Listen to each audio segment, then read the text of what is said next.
1. So good evening, everyone, and welcome to our April 12th LCAAC meeting. And so we're going to call ourselves to order here at 6:30, right on time. And we'll go ahead and begin with roll call, as I believe we do already have quorum. Brian. I'm here. Excellent. And Dameron. Here. Great. Kevin. I'm here. Thank you. Devanshi. Here. Thank you. Nishi. Here. Great. Yen. Here. Excellent. Divya. Okay, I haven't seen Divya yet. Okay. Let's see. Calvin. Okay, I haven't seen Calvin yet there either. Anna. Yep, I'm here. Thanks, Anna. Twisha. I'm here. Excellent. Marinelle. Okay, I feel like Marinelle has been one of the unfortunate ones fighting with Google Meets for our whole school year, so we'll look out for her soon. Crystal. Okay, don't see Crystal yet. Gabriella.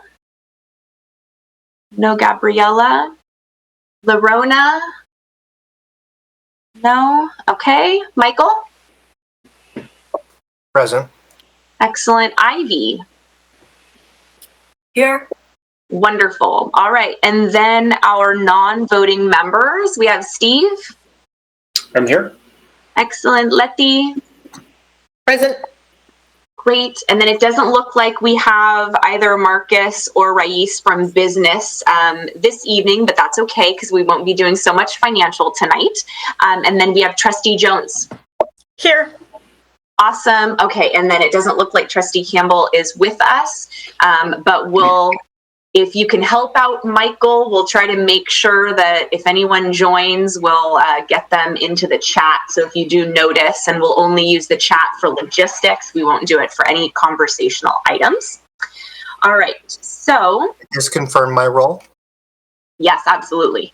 All right. For voting members, I have Brian and Dee, Kevin, Denisha, Nishi, Yen, Divya, Anna S., Twisha, myself, and Ivy. Are there any voting members who I missed or wrote down mistakenly?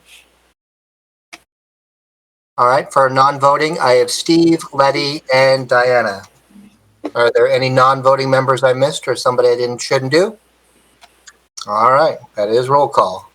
Okay, awesome. It's Diane, but she's easygoing, so you know.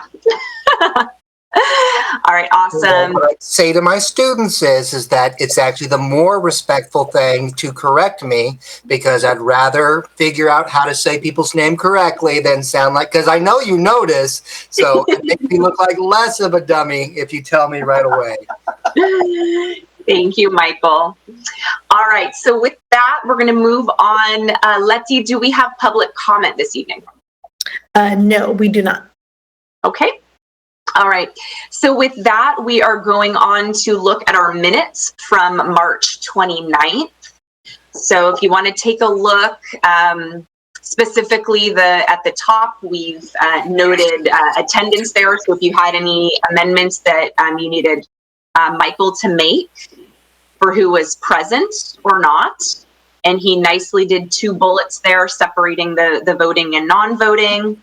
And then we did take one action item, and I just bolded that down towards the bottom. There was no objection, and that was the summary of what we approved at the end of our discussion last time. Did anyone have any corrections or amendments or clarifications that we needed to make for the March minutes? Does anyone happen to remember who made the motion on the shifting approximately money?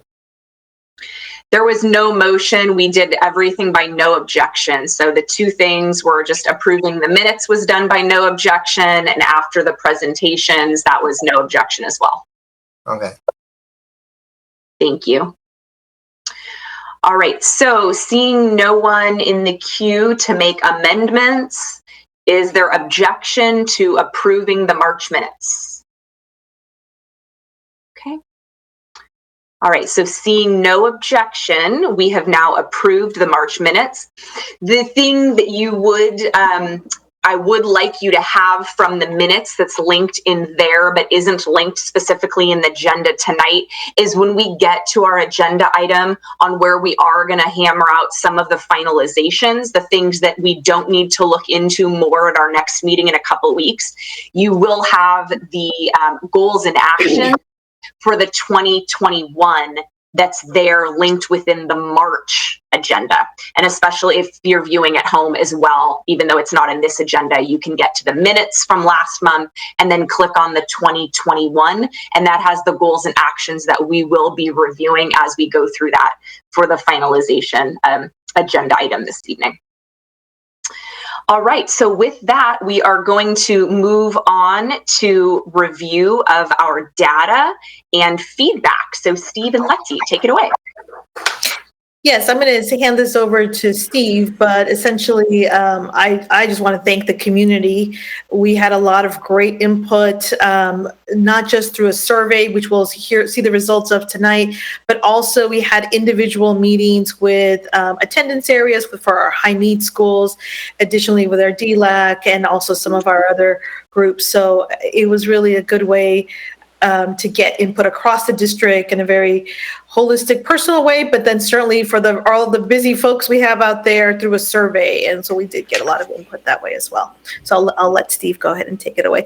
And one last thing is, as you know, as Victoria said, one of our next actions will be around connecting the data to the goals and what activities we had. And so kind of keeping that in mind, if where we need to augment or where we're hitting the mark, but just need to do deeper work, and just to kind of have that in the back of your head as well.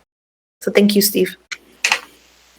Sure. So I'm excited that we are talking about this. If you recall, I don't know why it's to be on the forefront of your memory, but last year when this was about the time we were all getting used to working from home and all that kind of things. And this was the time we were hoping to look over the feedback from the roadshow. Just to give you a quick, background of the roadshow, something I believe Christy is behind most of it. A couple of years ago, identifying our schools that are 35% or more unduplicated students. So we're targeting those student populations. Last year we did these in person. This year, obviously, we had to do them virtually. But it's a great opportunity to get feedback from the community. And the structure of it is a real foundational level understanding of what the LCAP is. What is an LCAP? What is an unduplicated student? And what are some thoughts that you have of ways we can help students in our school community? Not just students, but families. The feedback is always really great. And as you can see, you can find some consistencies through them. As far as the survey goes, we've been giving it's gone through a few names, but I think customer satisfaction is the old name for it. I don't know if we're calling it that anymore. But we do have several years of data for similar types of questions. So we were able to get I think, better response than some years. We had over 2,000 responses. Sometimes you get better responses, sometimes you don't, but that's not bad. It's not bad input from the community. And so that balanced with the kind of the direct feedback we got from this list, I think gives us a lot of good discussion talking points. So with that in mind, I'm happy to answer any questions about the process of how we gathered this information. And I just hope we listen to the community on these, some of their suggestions. I see Ivy. And then Michael. Yeah, thank you so much, Steve. I have some questions we're talking about the survey right now, right? Either one is fine with me, yeah. Okay, So we want to do process, where you had said questions about process first, and then we can kind of dive into the data. Is that okay? Either one's fine with me. Did you have a question on the process that the staff went through to get this data?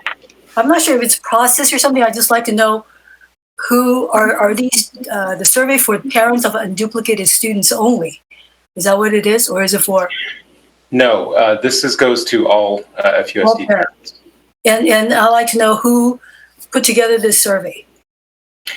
The survey, Letty, do you want to answer that? Usually Yes. So if you recall, I came forward to the LCAAC a few months ago. I can't remember the date, and I had asked everyone, I'm getting ready to get the survey out. What are the types of questions we should ask? And the feedback you all gave me based on that feedback, for number one, it was change the questions, because I had shared with you the previous questions, and you all said, we're distant, so we have to change some of these questions.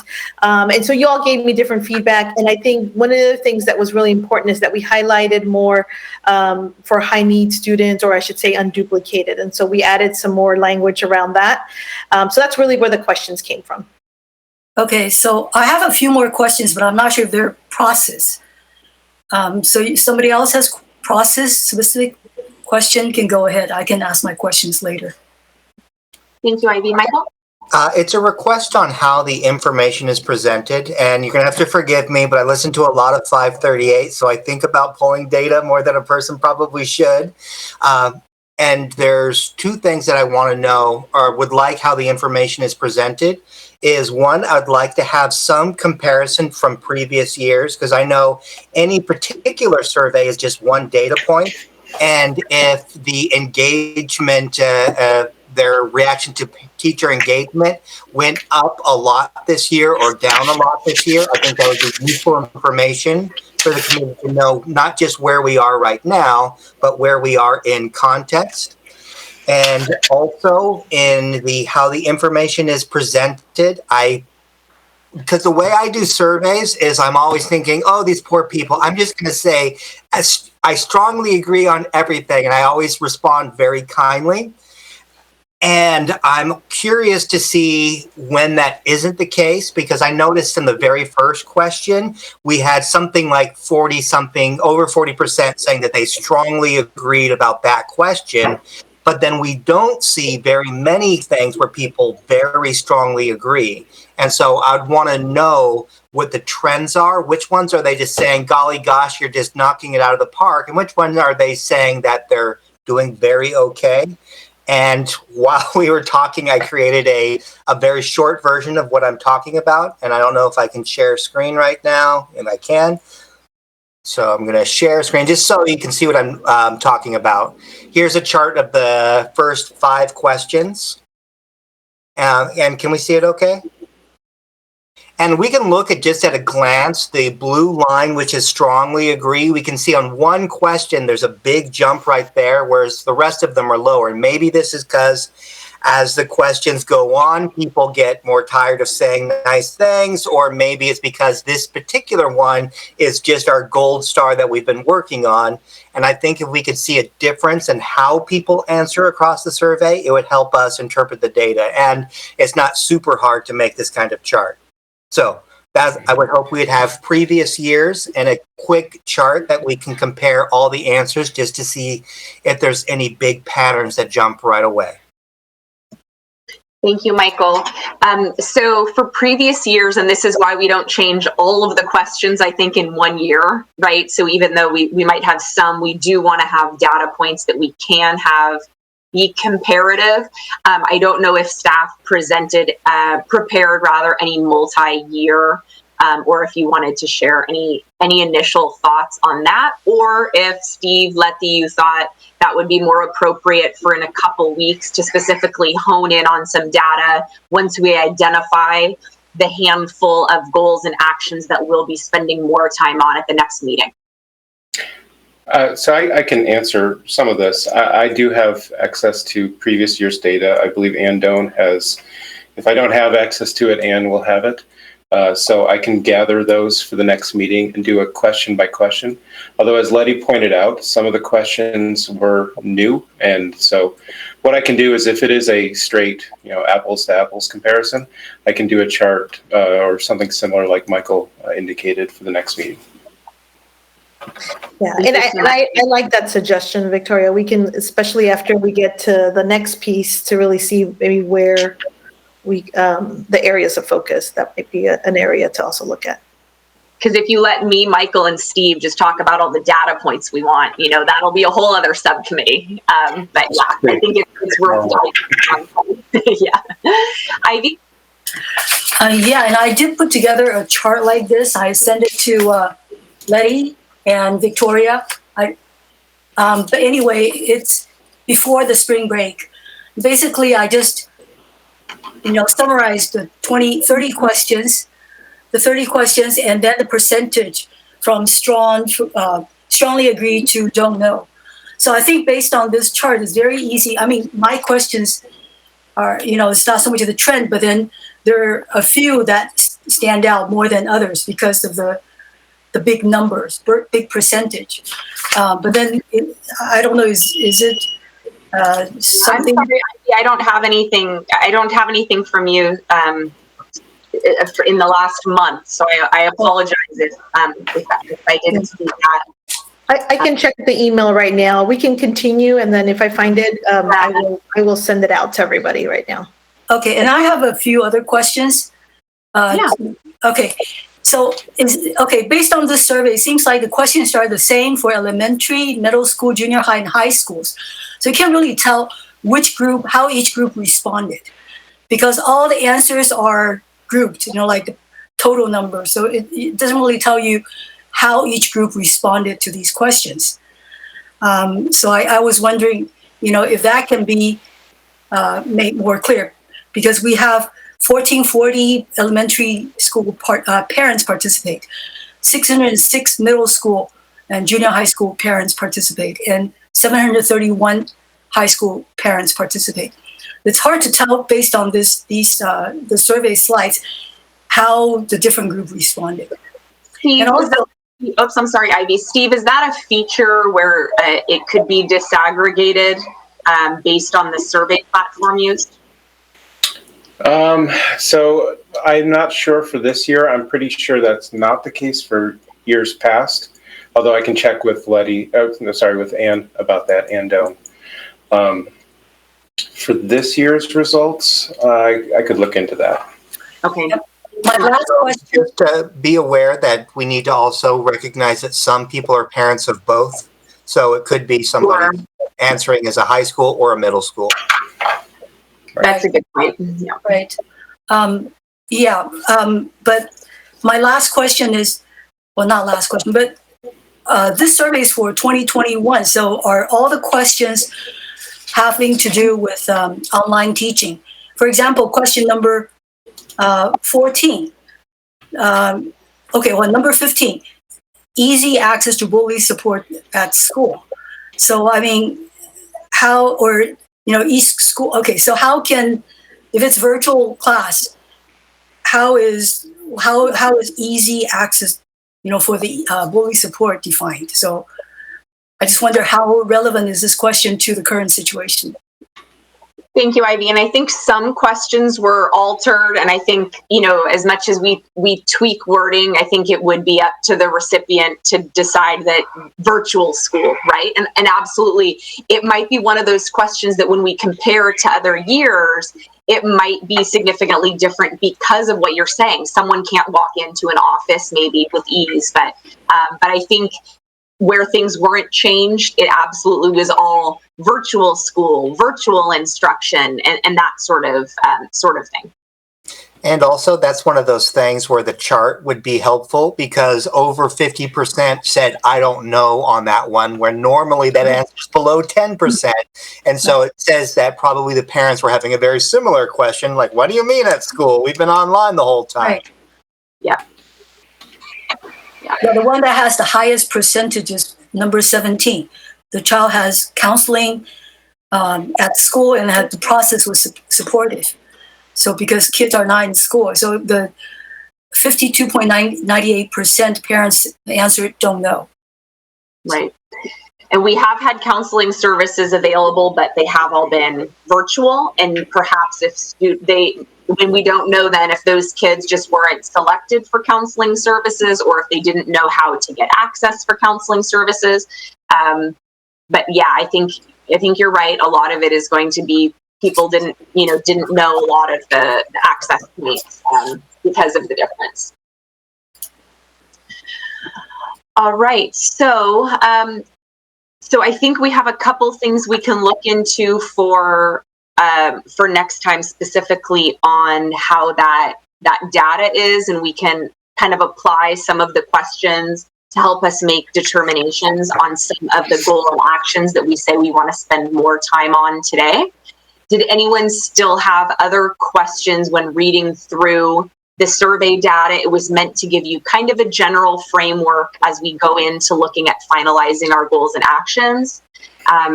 Any other clarifications people wanted before we moved on to the feedback? Okay. All right. So, Steve, did you want to share? Oops, Twisha. So this is a lot of questions, right? What would help is if we can look at top 5 questions where you had strong negative sentiments or something of that sort. That would really help structure the discussions going forward.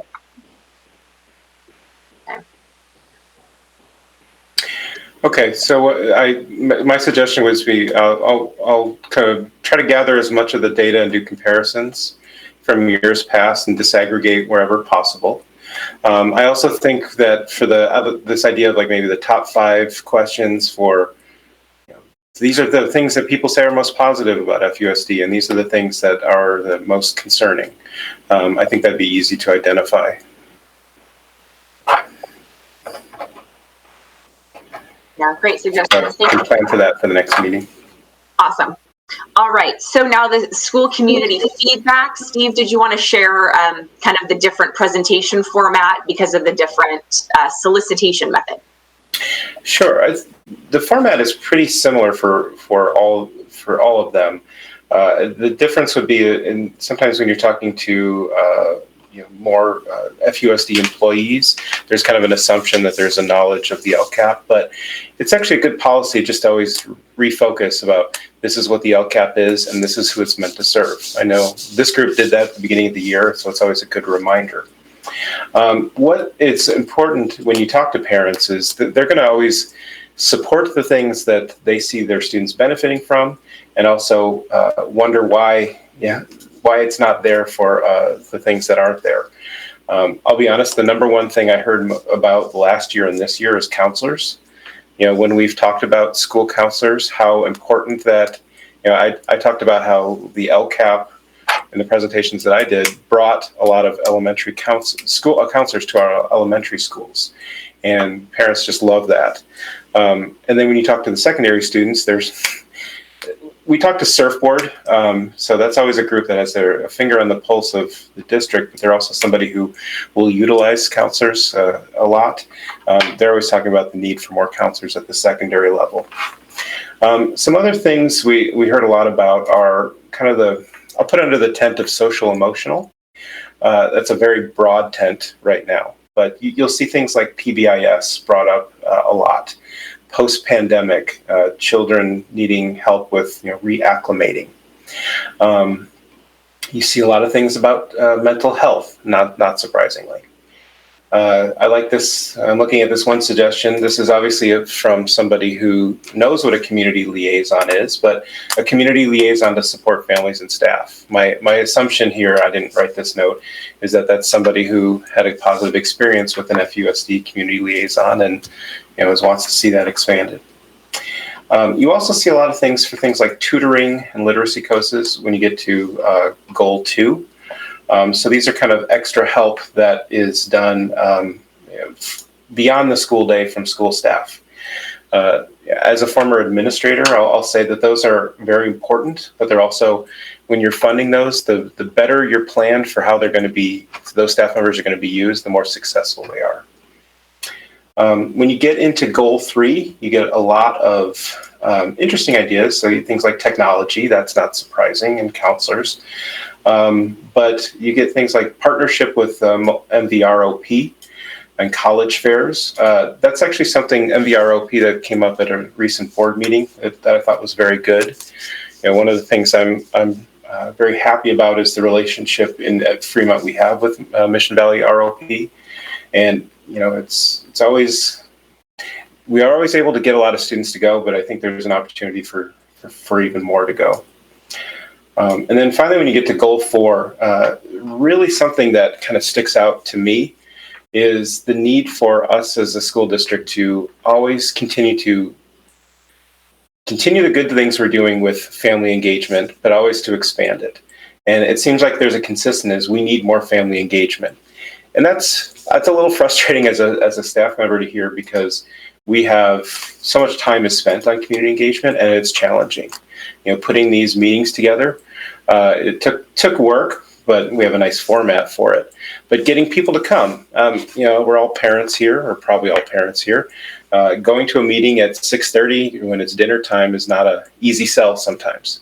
But when parents do come to these meetings, we make a much better connection, and the parents really appreciate the time and attention that goes into making those. So wherever we can improve our community relations, and this is a great group to get ideas from, that is something that is a consistent need, and we should always keep trying to think of new things. So that's a very general overview. Sometimes you might have questions about what do they mean by this. School staff here can do our best to answer. Sometimes we might need to go ask, since some things are more specific to specific campuses than us. But overall, again, these meetings are incredibly positive, because people who show up to these meetings are people who want to improve the schools. So it's a nice meeting.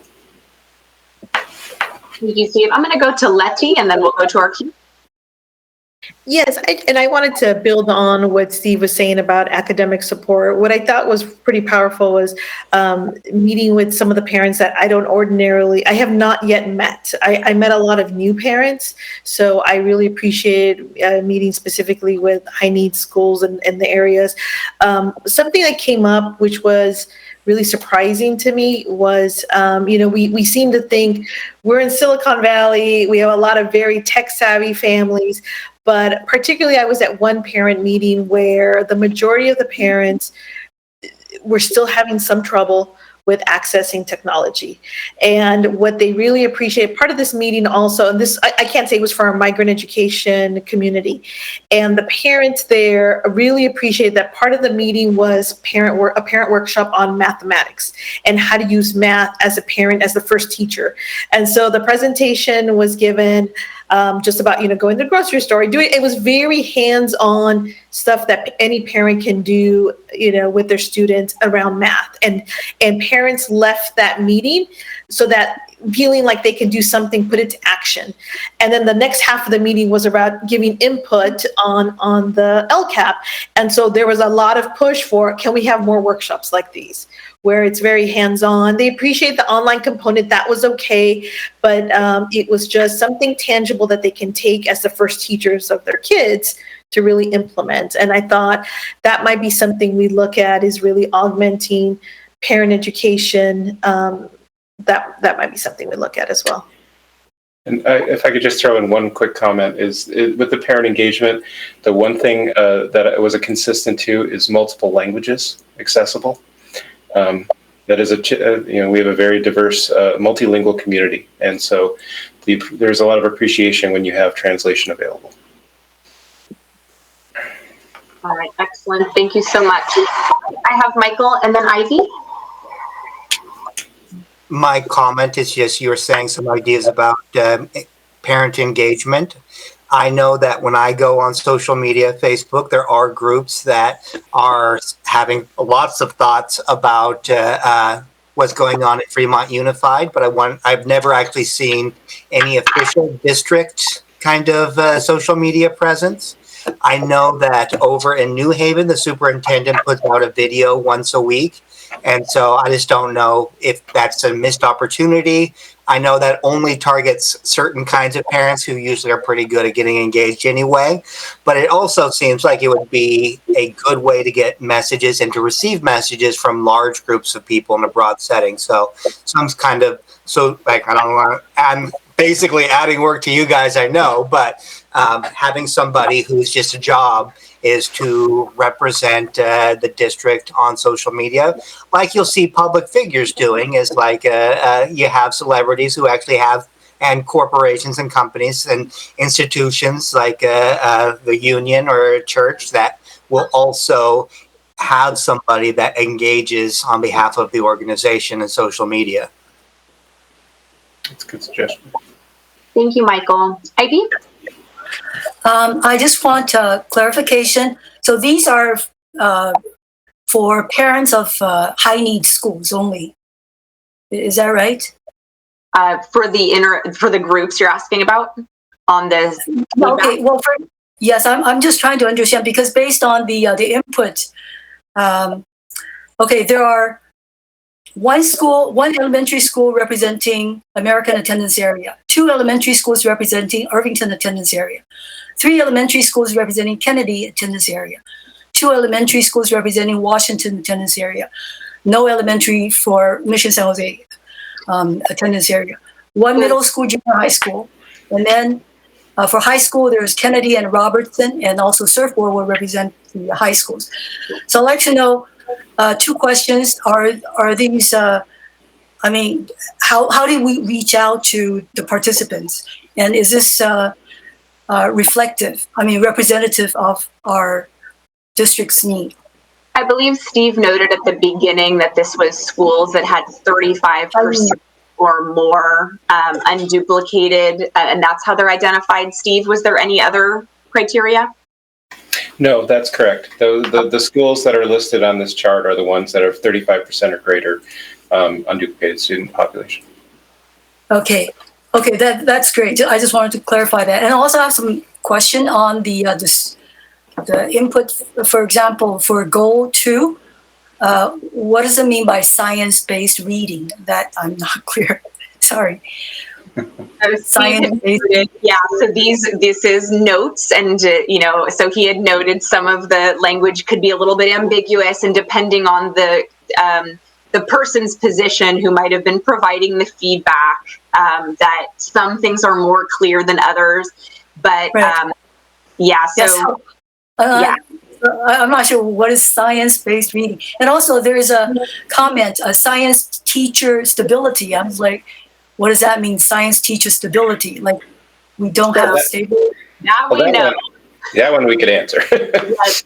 So depending on the enrollment, right, each elementary school sometimes has their prep specialist allotment a bit in flux, and they might, unfortunately, in a given year, have their prep specialist position lost if enrollment declines. And I think as our district overall is seeing that slight decline, a lot of elementary schools have seen themselves, unfortunately, at that tipping point. So while the district has been trying to hold out or push a little bit of extra funding to keep those things afloat, they're getting to the point now where they're having to upset, principals like Brian that are holding on to their prep specialist. It's like, sorry, no, you're going to lose a half a prep specialist, right?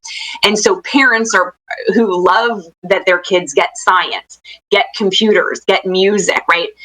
They're seeing that instability from year to year, and they don't like it either. Huh. Yeah. Okay. Well, I could speak on science reading.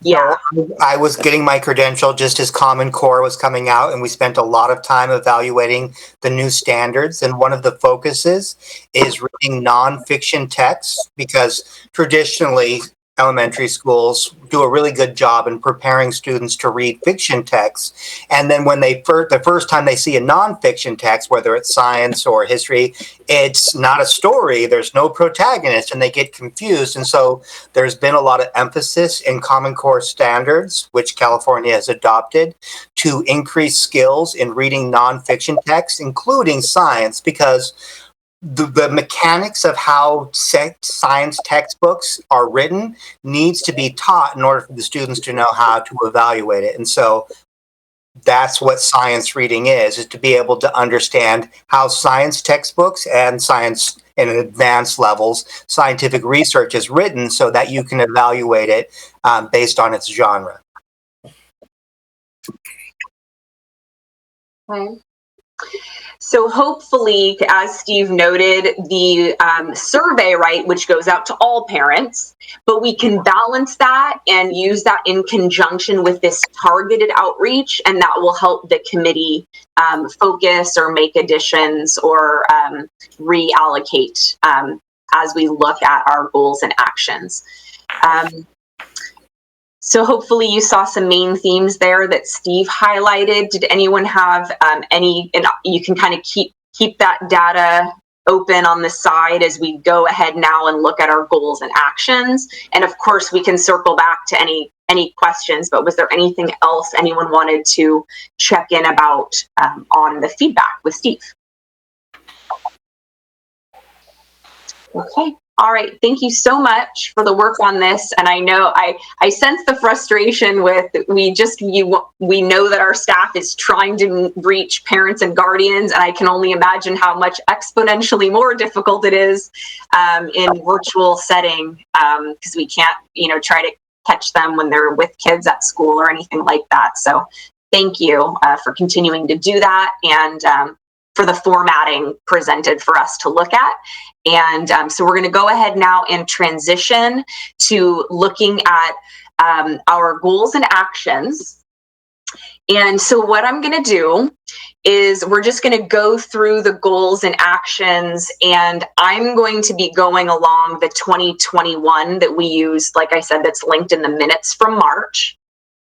And so what we'll take as the defaults, and of course you can ask questions now as we go through as well, but unless I have 3 people say they want to add this to a list for our next meeting on the 26th, because you think that we need to make significant allocation changes either up or down, then we're going to kind of keep it at status quo, which may mean that staff we'll say plus or minus 10% or something, because we're going to be getting those unaudited actuals in, and then they might be adjusting a little bit, but we want to make sure that the committee has significant input on anything that gets changed more than that slight amount. So we'll go ahead and start at the top with goal 1, action 2. And there are 2 components to this that we've talked about before. Our new teacher induction is a highlight that we have in Fremont Unified. Actually, not all districts have this, but it actually helps teachers at no cost to them clear their credential over 2 years. And so this funds the mentoring and support program for that. It also assists teachers that may refer themselves to get that assistance, through what we call the peer assistance and review. So help from a colleague, and that could be for a variety of reasons. I might be switching from biology to chemistry, even though, I might have a credential that covers that, but I might need that additional assistance. So all sorts of ways that we support ourselves through kind of peer assistance. And then, Brian, did you want to share on the piece that I'm not familiar with that's noted about training for site administrators out of this goal in action? I believe that's the same kind of concept of a teacher is seeking help, and an administrator can go seek help from a colleague as well. Okay. So we're pretty much in line with the spending as we talked about last time when our budget folks were here last time. They had just put the projected to be the subtraction, but we can see that here we'd spent about 2/3, and we were about 2/3 of the way through the year. So if there's no one who wants to take much more time on this first one, we would keep this kind of in line with what it is. Any questions, or anyone want to bring that back? Letty? Yes, and I can add that I know, speaking with Heidi Beck and her staff, we do anticipate next year using all of the funds in a more timely manner. It's just been so difficult for teachers to want to leave and not do their, the lesson planning and leave the kids and all of that. We anticipate next year will be just a different, completely different. So they believe that the same amount will get spent then for next year. Okay, excellent. All right, so seeing none, we'll we'll leave that one alone. So moving on next, professional development.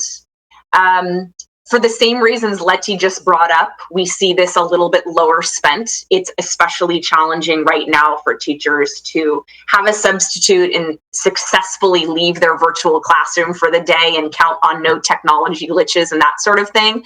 And it leads to a lot of anxiety among our teachers to just think that kids will be sitting with a computer and no one is able to get in to meet them, right? So we're just seeing people not be able to take advantage of a lot of those opportunities. So that, in addition to, we see a lot of the things on here have to do with professional development. So are there people who want to talk about specific things for professional development to potentially increase that amount or target types of professional development? Lorona.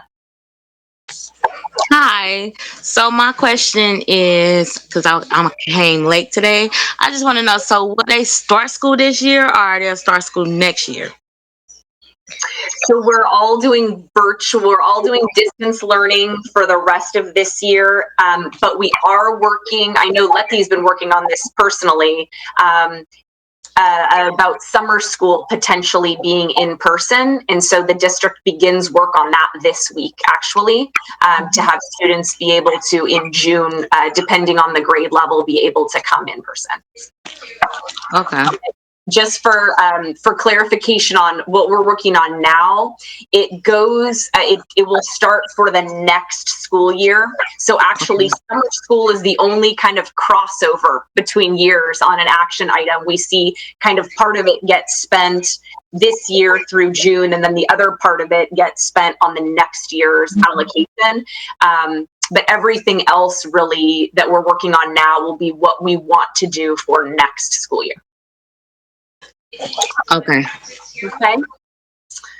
All right. Let's see. I have Anne.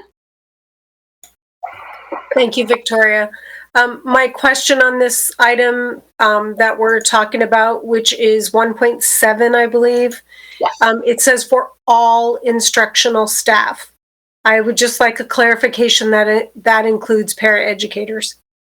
Yes, it definitely does. And that's a great point because, Anne, the work that we're doing for this upcoming school year, I believe we're supposed to actually be increasing our paraprofessional staff as well.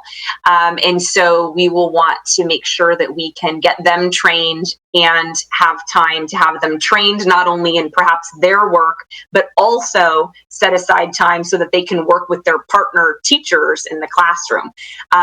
So that could also be a reason that we might want to look at this one again, because things are changing for next year. So I would definitely like to bring that back, especially because Steve is going to bring back some of the analysis. And I think professional development was listed in a variety of ways in both the feedback and the data. So we will do that, having reached 3 on that one. And then if you want to go ahead and lower hands, because then I'll be able to keep count as we move on to the next. Excellent. All right, so this is one, Letty, that if we don't have information now about 1.8, it was going to be on our list anyways because we spent $0 on it, and the committee would need some info on whether, if there's a reason it was at 0, or, so that sort of thing. So did you have info you wanted to provide now? I do. So our district and our teachers have looked at the GLAD training, and that is that's professional development for teaching English learners. And so unfortunately, GLAD training does not lend itself to distance learning. And so we actually put the pause on it, and we did not have it for this year. We don't know yet if we would continue with GLAD for next year, but we do know that we have to do something in terms of professional development for English learners. And so we would want to allocate some funds towards that, but wanting to give the opportunity to really look at certainly what our data shows us for reclassifying English learners, looking at really what schools have more English learners and how do we better support teachers with that. Another thing that came up in the data was intervention slash kind of more direct work with students and supporting students in the classroom with teachers on special assignment, but not necessarily that they're working on curriculum or coaching teachers. They would be working more directly with students, English learners, or students who are in need, knowing that we will have some gaps in learning because of this past year. So we don't have yet the go ahead, with GLAD. I want to be able to kind of talk to more teachers about it, but we do anticipate a need for professional development for English learners next year. Okay. Letty, would your request from the committee to be consideration of simply allocating a previous year's amount for that item? Is that appropriate? Okay. I think that would be, and we would work within that, absolutely. Okay. Is there anyone opposed to that or that wants to hear more presentation on that for the next meeting? Now would be the time. Otherwise, we'll go to that just resetting. Okay. Okay, great. So then the other part that Letty brought up actually falls under 3.5 as well. So we'll get to that because not only is there PD for EL, we were successful providing resources and staffing for EL. So just we want everyone to know we didn't completely drop it. It was just one specific program that we were unsuccessful with for the training for this year. All right, excellent. So moving on now to 1.9, we are currently funding the portion of what it costs our district. Oops, I'm sorry. Ivy, did you have a question about 1.8 before I move on to 1.9? Yeah, just about, no. Okay, go ahead. You're on 1.9 right now, right?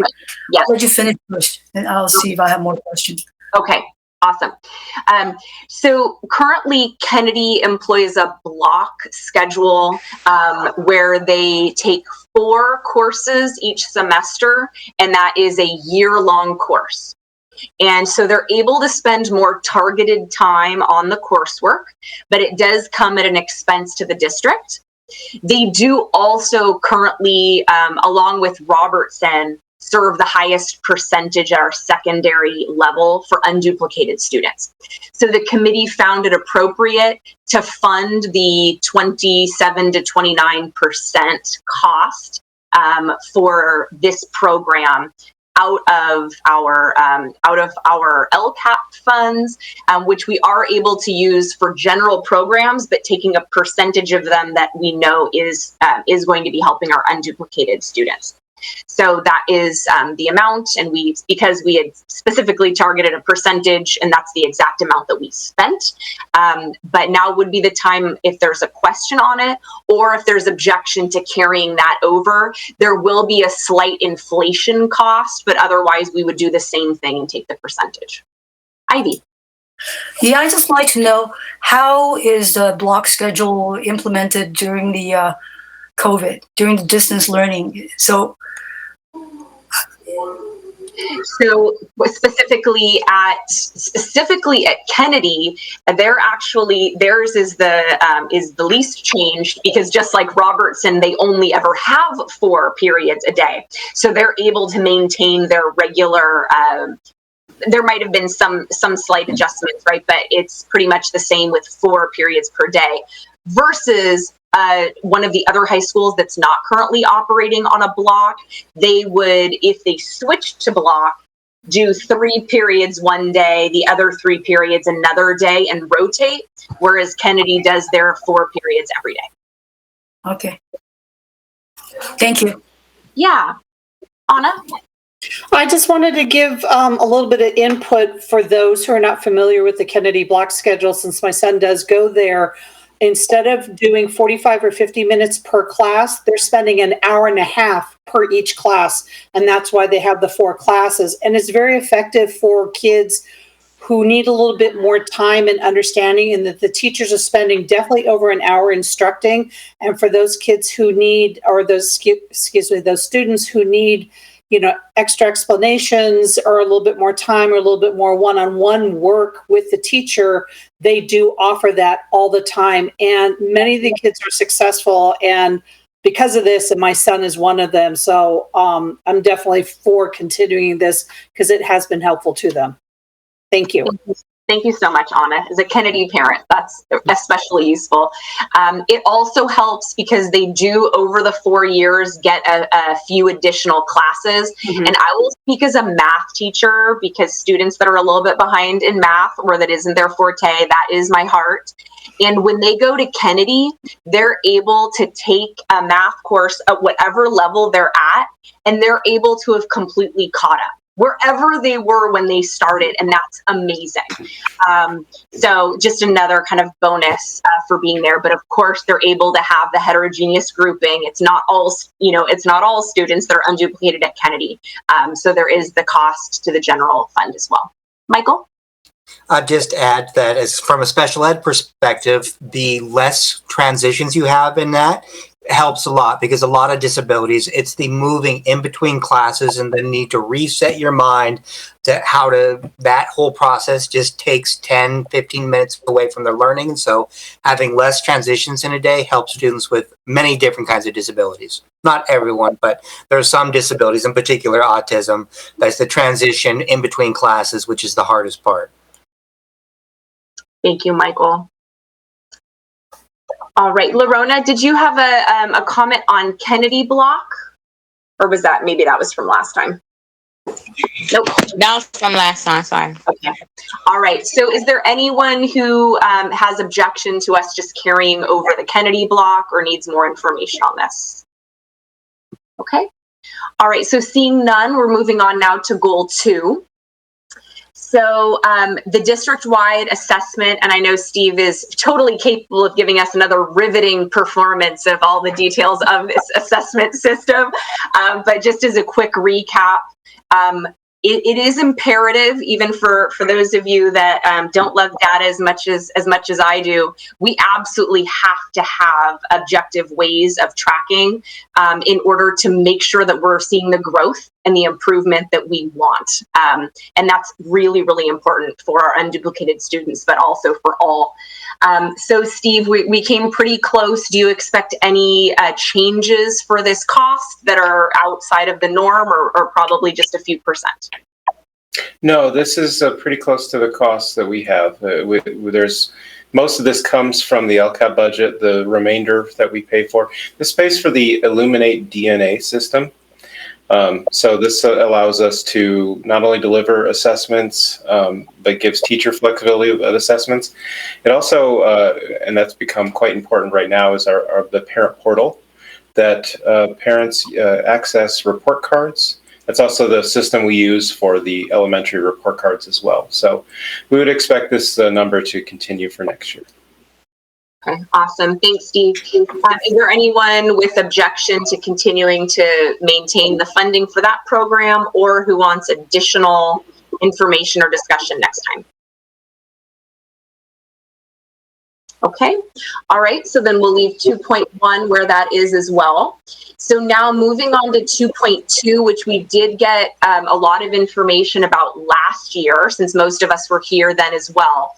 The thing that I will note, because Letty had pointed this out last time, as far as the budgeting goes, this only, because it's paid twice a year, and Brian can correct me if I'm wrong, it's a stipend, and so we didn't really only spend $65,000. We will have spent another $65,000 for the second semester. So we do expect that this would also be about the same cost as well, within, again, that few $1,000s.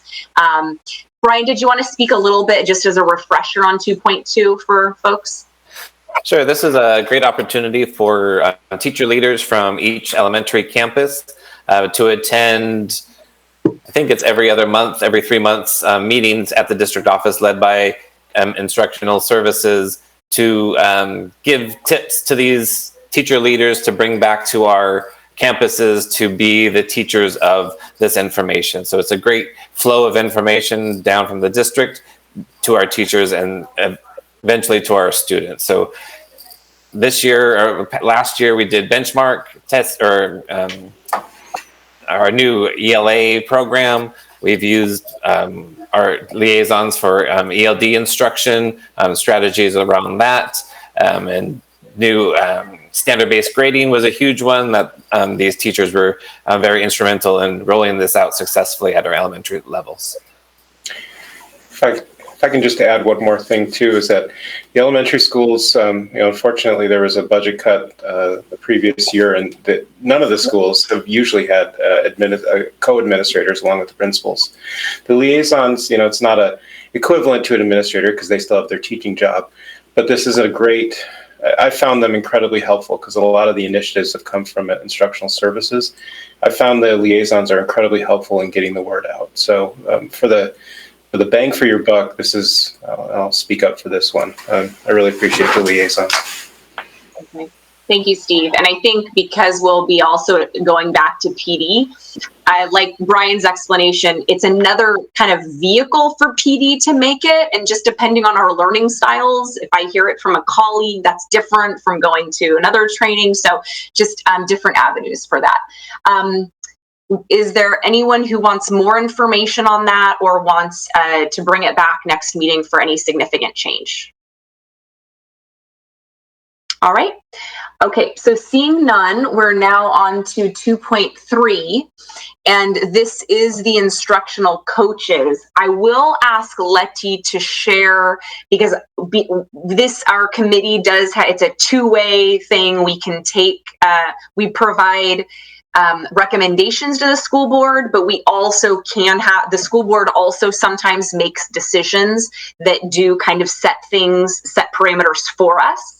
So it had come to the board, and Trustee Jones, if you recall as well, there had been the discussion about a vacant instructional coach position, and that might reduce this line item, but because we have instructional coaches come out of different budget pockets, I'm going to defer to Letty to see if that's appropriate here to reduce it or if it's somewhere else. It's not here. These are a different sets of coaches. The vacancy we had, we actually zeroed out was some general fund, some in here, and it was actually in the induction program. So we're okay there. And these folks, as you all know, they coach our teachers, they do curriculum development, curriculum presentations. It's why, for a district our size, we have such a limited use of consultants because we really put more of an investment in our teacher leaders to do the professional development. And so at this point, we are not asking for an augmentation here, but to keep it the same. Okay, excellent. Is there anyone who wanted to have any significant change for that? Otherwise, we would just see it, just depending sometimes on the experience level of the teacher in that position. We might see the dollar cost change, but no more than a few percent. Okay. All right, so seeing none, we're going to move on to 2.5, which I had noted last time we might need some more time on because this was the largest discrepancy so far. But Letty, did you have any additional information on 2.5 regarding the strategies and resources for literacy? I don't, other than a lot of things didn't happen this year because of COVID. I also know that within here, we also have some pass-through funds for out of the LCAAC to the sites. And so we do have, and we're asking for that to stay the same. And then also under 3.5, so I'll wait for 3.5, but we've got some library, I believe, is some literature and books within this pass through for the sites, and then also the high need schools as well are within 3.5 and 3.2. But Okay. I don't have more detail as to why we did not spend it. Okay. Yeah. All right. So I'm going to note 2.5 if we can get some info on that. But Letty brought up 3.5. Wait, was it 3.5? Yes, 3.5. Sorry, that's later. Yeah. Oh yeah, but that one was later. Brian, did you have anything on this one? Yes, just historically, it hasn't been spent all the way, and we aren't using that wisely. So I'm not sure where the disconnect is, or if we're not aware of what falls under this item. So definitely some more information would be great. And Yeah, on this item. thank you. Yeah, and I'm sure Brian, as a principal, it's, hey, if there was money I was supposed to be submitting for literacy for my kids, of course I would have been doing that. So I think let's get some more information. Like Brian's pointing out, we either should be spending the money or we should reallocate it to one of the other areas. So we'll look at that one then on the 26th. All right, and then biliteracy for the immersion programs. This one we came pretty close to spending as well. And so hopefully everyone of us is familiar with our amazing immersion programs, and we're, I know Letty is passionate about this as well, and FUSD is not her first immersion rodeo, so we're glad to have her here as well on that. Letty, do you know the additional supports for the biliteracy that this specifically funds? Yes, so this is some of the online licenses. There's some additional support, everything from dictionaries to more hands-on curriculum that just supplements the core. Okay, awesome. All right, so that looks like we're about on par. Is there anyone who wanted to bring this forward for any significant changes? Well, I did have a question. I know that there was talk about maybe closing one of the dual immersion schools, and I heard parents saying that they were forced to move from one school to a different school. Is there a funding problem which is leading to that? I haven't been following all the politics on it, but I've heard some very loud parent advocates who are very upset by some of the transitions, and I just don't know if that is a funding thing. Yeah, it's not. I mean, it's really historically our district is deeply committed to immersion programs, and there was a move to unify our Spanish immersion to one school. The board took action. There were, ribbon cutting. Everything was on track because of the commitment of our board, but we couldn't do it based on the plant itself. There were some extenuating circumstances that came up, so we did take part in a task force trying to unify. And what the board has done now is we're pausing it for a year to move to full unification. And so next year we will be working with the Spanish immersion to look for if there is one site where we unify. So they're all staying at their own schools for this next year. And then for our Mandarin immersion, it has grown, because it's a wonderful, wonderful program as well.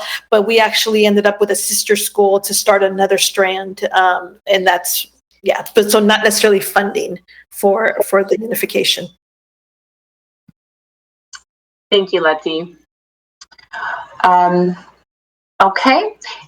Anyone want more information or discussion for any significant change on the on 2.8, or I'm sorry, 7?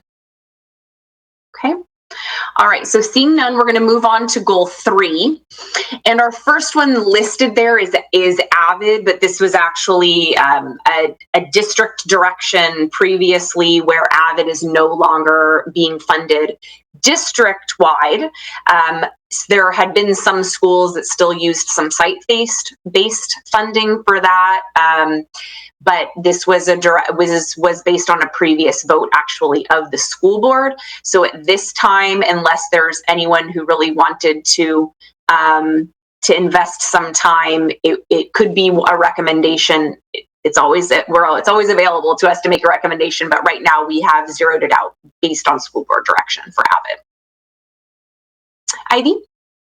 Yeah, AVID has always been a really wonderful program.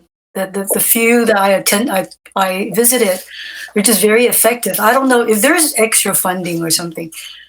Maybe we can consider keeping Avid or having, I don't know, like right now you mentioned there's a site discretionary fund or something. Each site uses its own fund to do its own Avid program. If we can figure out what is the cost for each Avid program or something, maybe we can have some kind of support, fundraising or something to support this program. I'm going to go to Trustee Jones because I know our ears perk up when you say maybe there's extra money. So maybe Trustee Jones wants to climb in there. Well, I wanted to say that I hear you, Ivy. When I visited Avid programs, I was very impressed, and it was a very difficult decision to look at putting that on the chopping block. But what I want to say, the way that that was presented to the trustees at the time, and this was back with a prior superintendent, and I probably need to follow up with how we're doing this, but it was presented that we would essentially be continuing to provide those kinds of services. We just simply wouldn't be using the Avid name attached to it because there's a cost to that. So my understanding was that the services to students were never going to be interrupted. It was just we're going to provide them in a different way. Now I know some of the sites elected to keep their affiliation with Avid and continue funding it that way, but what I'm hoping is those students who needed that program never lost access to the kinds of services we were providing through Avid. But, you know, I would love to see Avid itself come back. And, you know, extra funds would be fantastic to make that happen. I'm hoping that we see a windfall from the state. So Steve, as the previous secondary principal, did you want to chime in on Avid? I did, and I fully, I love Avid, and when a well-run Avid program is one of the greatest things we can do to help support our students. The challenge with Avid is twofold. You talked about the costs that are associated with it as far as licensing fees, but the second cost is when you're purchasing sections, you're giving schools a little more flexibility to continue the program broadly. So, for instance, one of the challenges we always had with Avid was making sure we got enough students to sign up for it. You know, a lot of the discussions we have with secondary are, my kids want to take this class, but they have to take this class and things. And Avid is one more choice that's going to, you know, it's an opportunity cost. You take this, then you can't take that. What support for Avid sections allows schools to do is to offer, instead of maybe just one class, 2 classes instead, or instead of 2 classes, they have 3. And therefore you can, you know, Avid, ideally you would have a grade level, you'd have an Avid class for each grade level. So in 9th grade, they're doing this, in 10th grade, they're doing that. Without that support, and because enrollment is never going to be as robust as it would be for, say, I don't know, an AP class, the purchasing of sections allows schools to offer kind of a more complete Avid program than just the individual or singletons or doubletons, as we call them. So we all support Avid, but it's just tough sometimes when you're balancing it out with the needs of the rest of the master schedule. My suggestion at this time, because registration is already kind of passed and it will be a challenge, but also hopefully we'll be back on campus next year. If this is something that the committee wants to look into, I think that we would recommend that the district do some outreach maybe and talk to principals or see, maybe they can get us some information, as Trustee Jones is noting, about the types of things that are already still happening at secondary campuses, because I would like to let schools know earlier than the end of April if we were going to do this, to actually fully utilize it, since, as Steve pointed out, we already have challenges sometimes with filling classes and we don't want to just throw money out there for fun. So if that's something, because it does sound like we have a few people that are interested. So Letty, can I work with you maybe just to get some information earlier on in the year for the committee to make some decisions if they wanted to go a different direction? Yeah, and I think it's also something we can also, because remember, we're also, so yes, because I'm thinking about, people have their site plans, each school has their site plans. It'd be interesting to see how they're also allocating their monies towards this. But Steve is right, it's those sections, and there's some very strict requirements with Avid as to, you have to have a section for an advisor, a section for the accompanying class, and then there's the tutors. It's a, as you all know, the high cost as well. But yeah, we can work on that. Okay. Thank you, Letty. All right, so we'll leave that at $0 though for this upcoming year, but we can get some information together to see if we wanted to change course moving forward. All right, so 3.2 was on my list because it has to do with the systems on all kinds of interventions. So all of these things were listed in the feedback that we had for academic behavior and socio-emotional learning. Do we have other folks that wanted to comment or question on this or want this brought back? Letty? Yes, so this is actually where we do have a percentage of this is the actual site allocation for their own intervention funds. And so we have a pass-through in the LCAAC, and then our site principals write it into their site plans, and they use these funds. I know that it was tough for sites to do intervention, and really our teachers it was a lot. And so to have we had some schools that tried, and they were able to get some intervention after school off the ground. But I think that's why there was a bit of a delay with using some of these funds. But I do anticipate that next year there will be a need. One of the other things that's out there is through our special education program, we have a CSACE plan. And what the CSACE plan speaks to is that as a district, we have some over-identification of some student groups, Latino students in particular for special education needs, and also there is another student group, but it's not coming to mind right now. But in short, we are OHI. Yes, thank you. But in short, what we're going to be doing is actually putting together an MTSS position that is going to coordinate for the district. That's part of our CSACE plan. And so I anticipate having more support for our principals to get intervention programs off the ground. A lot of times it's finding, staff to do it. Other times is putting together intervention plans. It's a lot. And so I anticipate having this person, and it's a different pot of money, and it's, out of the out of the CSACE plan, but having more support for our sites. So I would anticipate that our sites will need these funds, but I'll actually let other folks speak on this. Okay, Brian?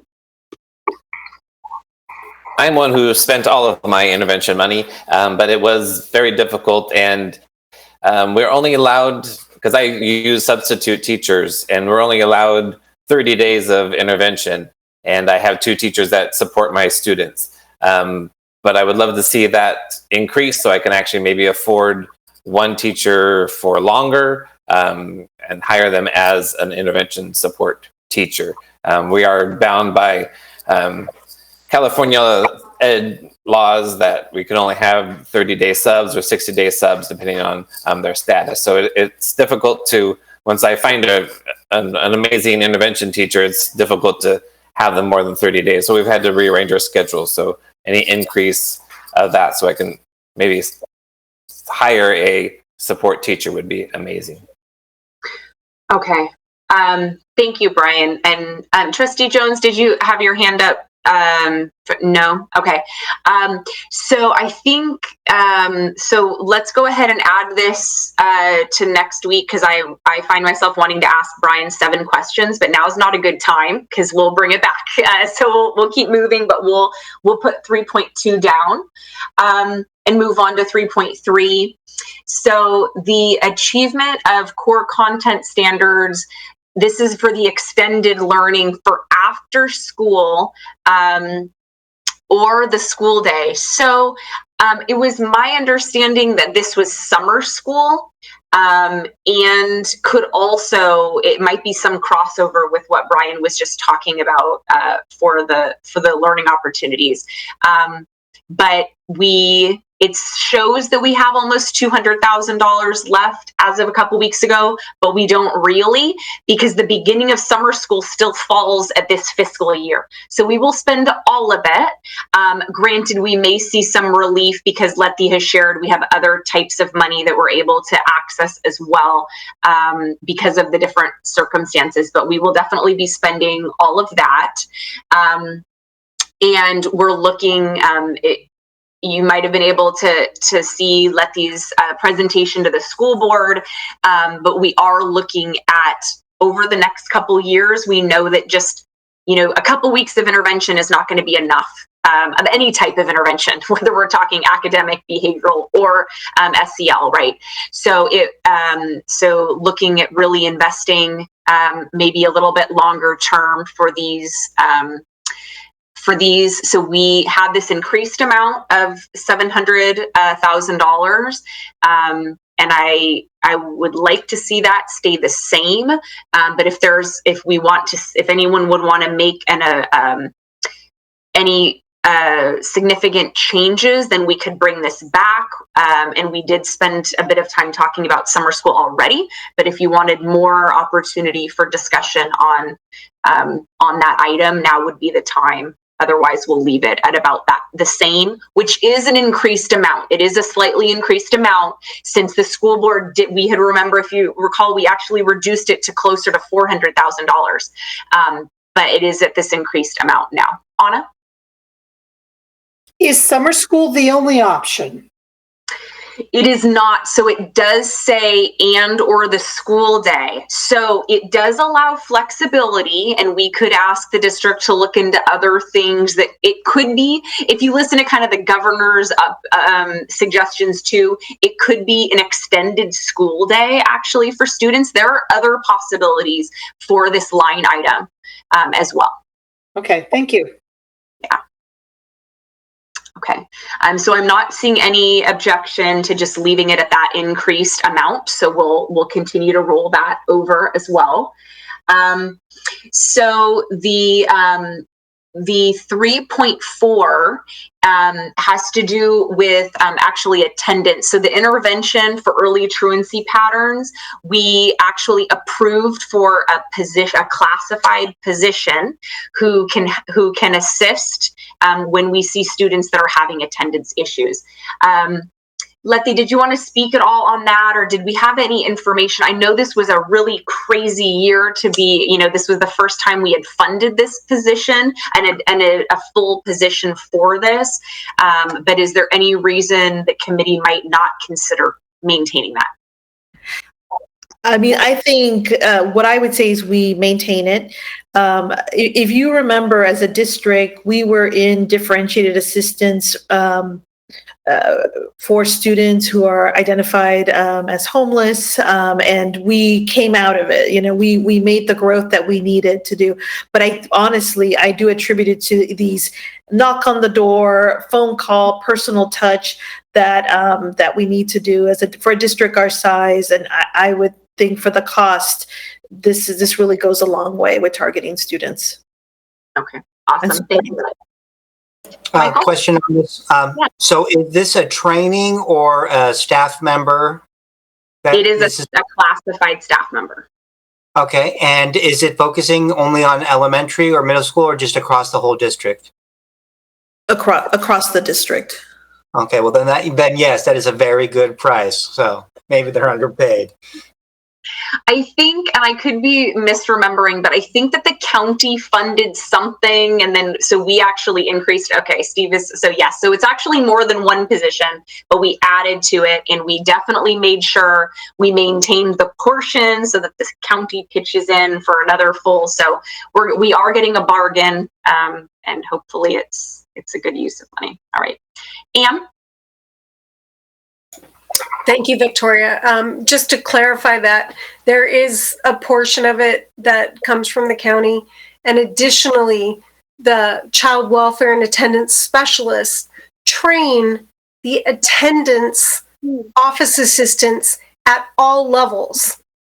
So the changes in coding, changes in ed code, different types of things that happen, they're the attendance leaders, like we have teacher leaders for curriculum. Those child welfare and attendance specialists are the leaders that then train your classified staff, the boots on the ground who are making the phone calls and doing the actual clerical work. So it's a combination. Okay. All right, Michael, so you were right too. It's also training. All right, so is there any objection to leaving that additional position in there? Okay, so that would stay about the same, again, just depending on the experience level, but that wouldn't be more than a few percent. All right, so now moving on to 3.5. This is on the resources and staff for English learners, and we'll have spent pretty much all of this amount. Letty, do you see any reason that we might have any significant changes for that, or do we recommend the same? Recommend the same. No additional, but recommend the same. Okay.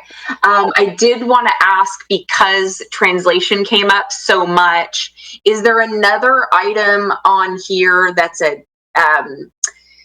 it would just be, because we have the goals for partnerships and all of that where we're kind of underspent as well, but this is separate, right? So this, okay. All right. So is there anyone who wanted to propose bringing this back for any significant change on 3.5, or leave it where it is? Brian?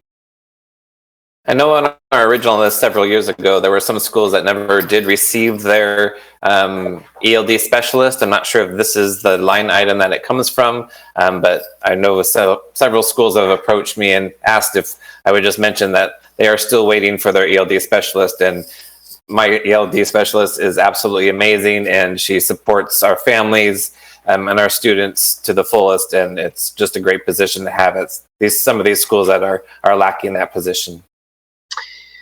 Okay, thank you, Brian. And I know that that has been a hard to fill position. So some years we have had that not filled all the way, and that, yeah, Letty, did you have any, I don't think it was from lack of funds though. Right, but I think that's what Brian, we want to make sure that we're funding it so that we have access to it, but I don't think that increasing this would help that position. Okay, all right. All right, so Michael, was it on this one? You're okay? Okay, so any objection for leaving that maintained? Okay. All right. So this is another, I believe, of the pass through of 3.6, but specifically targeted at our highest needs elementary sites. And so while the sites may change, sometimes a site gets added or removed, and then we may adjust the dollar amount accordingly if based on the threshold it changes.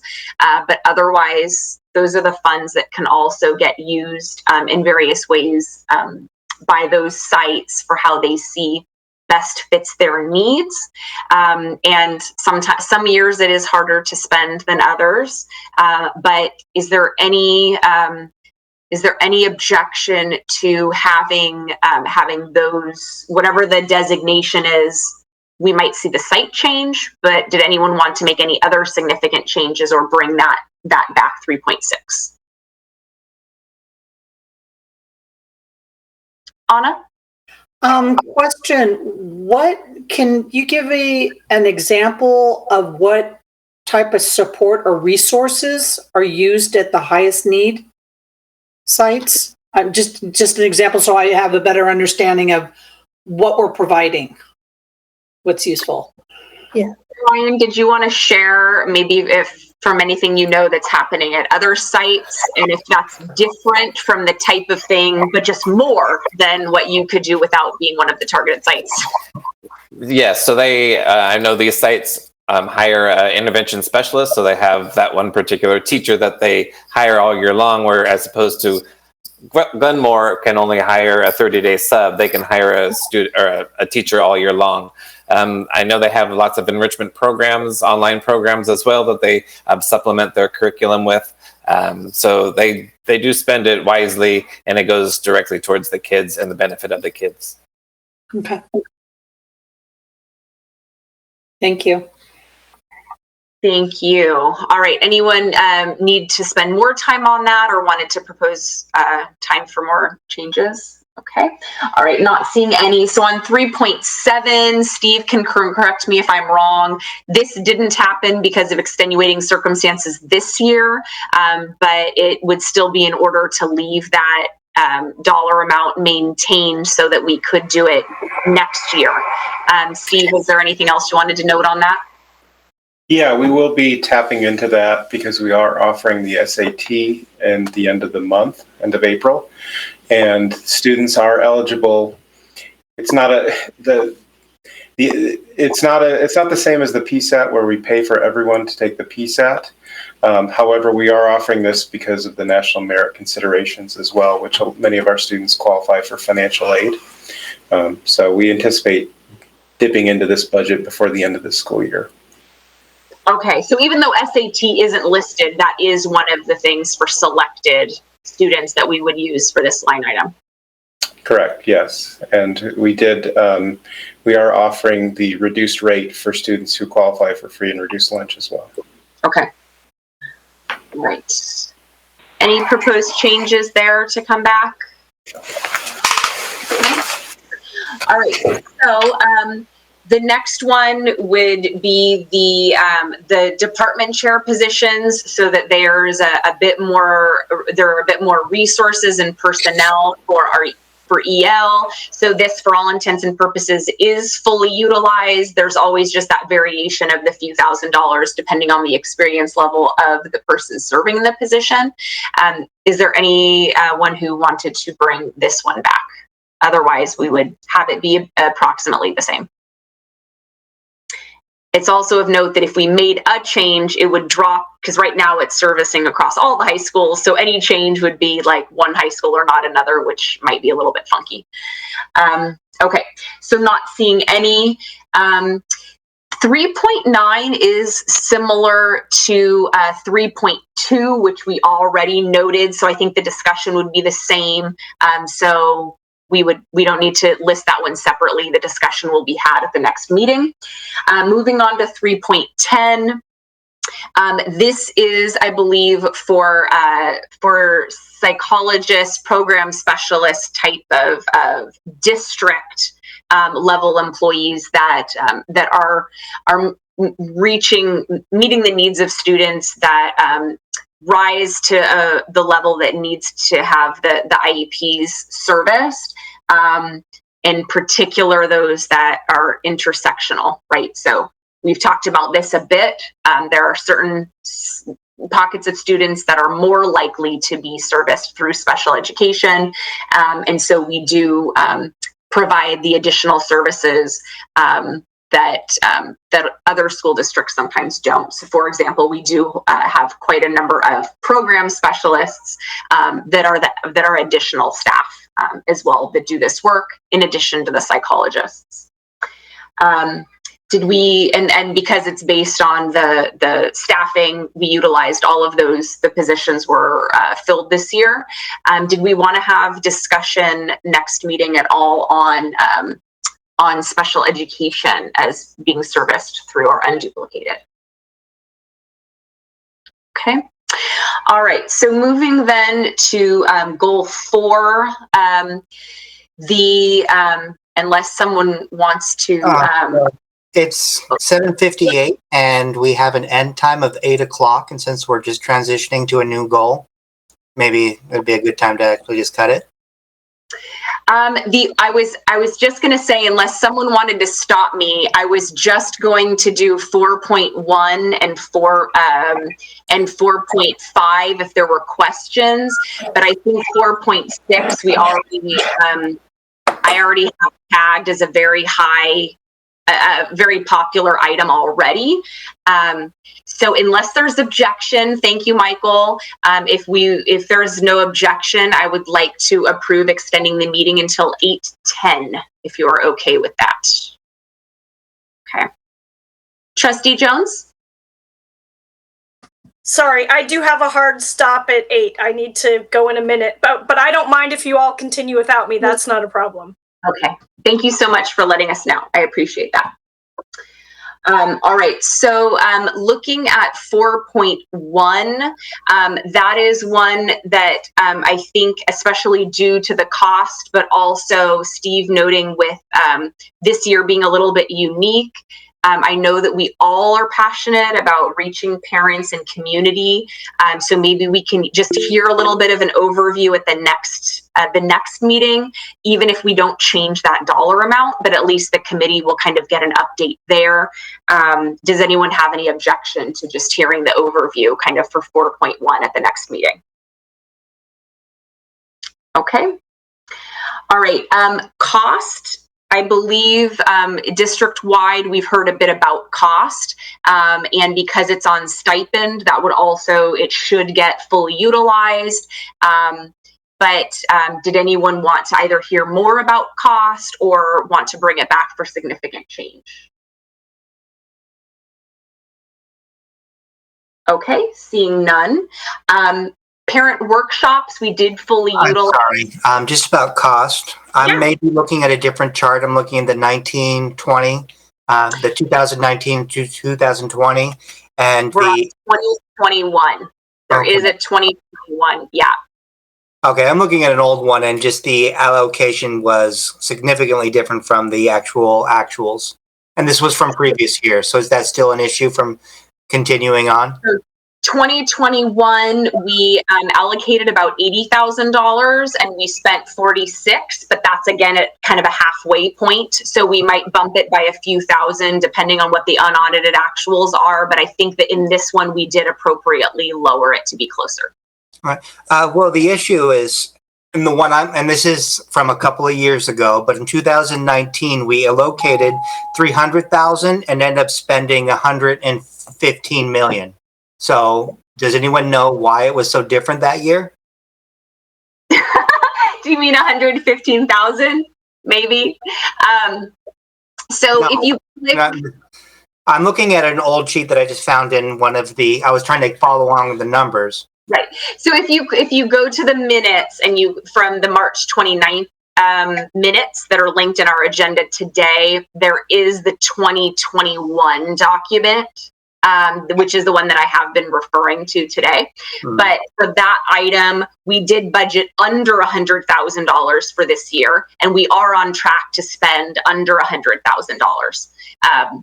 So we might go over by a few thousand, so we might bump it a little bit based on the ending balances, but it wouldn't be substantial change. And it does put us much more in line with what we have spent. Okay, well then probably just the document I'm looking at was from a year where something crazy happened or something. Yeah, we might have still been figuring it out because we for district-wide implementation. Brian? That's exactly it. That's when the training of all our cost coordinators happened, and that's when we were initializing the program itself. So, yes. All right. Awesome. Okay. 4.3, the parent workshops. The cost is kind of the same. Oh, apologies. Someone else knows that it's there. He thought there was a hard stop at 8 o'clock. So the parent workshop, I don't know that the cost would change significantly, but maybe we can hear an update along with 4.1 for maybe the turnout that we're getting at the workshops, but I don't think that it would need to be a actual dollar allocation change. So 4.3 was the only other one there that there was just a little bit of spending off, but Letty, did you think that was there an unfilled position, or did you think you wanted to keep that about the same? I'd like to keep it the same. I don't know if there was an unfilled position. I'm looking at it right now. Because hearing what I heard from some of the parents, I'm thinking, oh wait, which one are we on? 4.5 or 4.3? I apologize. 4.5. Oh, no, that actually, right? That would be the translation services and all of that. Yeah. Yeah, I would say keep it the same, and that would be where we could include some more support. That would be the place. Yeah. Okay. All right, excellent. And then we will, as we discussed, bring 4.6 back next time as we discuss kind of counselors and any other kind of socio-emotional supports for students. All right, so with that, so we've solidified quite a few, just kind of locking those in, but then we will hone in on just the handful. It's about 7 or 8 items. Some will be kind of informational, and others we will Letty also has the updated dollar amount that we'll be receiving for next year. So we'll put together a rough amount and then kind of show in the column what reallocation money that we might spend as we have our discussion for next week. I'm sorry, not next week, but in 2 weeks, soon enough. Letty, did you want to add anything more to that so folks know what to expect next time? No, just that, we please come to the next meeting. I will say this, Steve and I are going to start to work on this because it's not just us meeting. We actually have to start writing this document. So we're going to start to write the parts that we can as it relates to certainly like the surveys and the input that we got. But we are going to have to start to move a little quickly on this at this point now. And thank you for the extra meeting tonight because this was very helpful. All right, excellent. So under promise, over deliver. We are done at 8:05. And thank you all for tonight. And then our next meeting, April 26th at the same time. Thank you so much. Okay, and I shared the notes with Victoria and Leticia. Thank you, people. Appreciate it. Good night, everybody.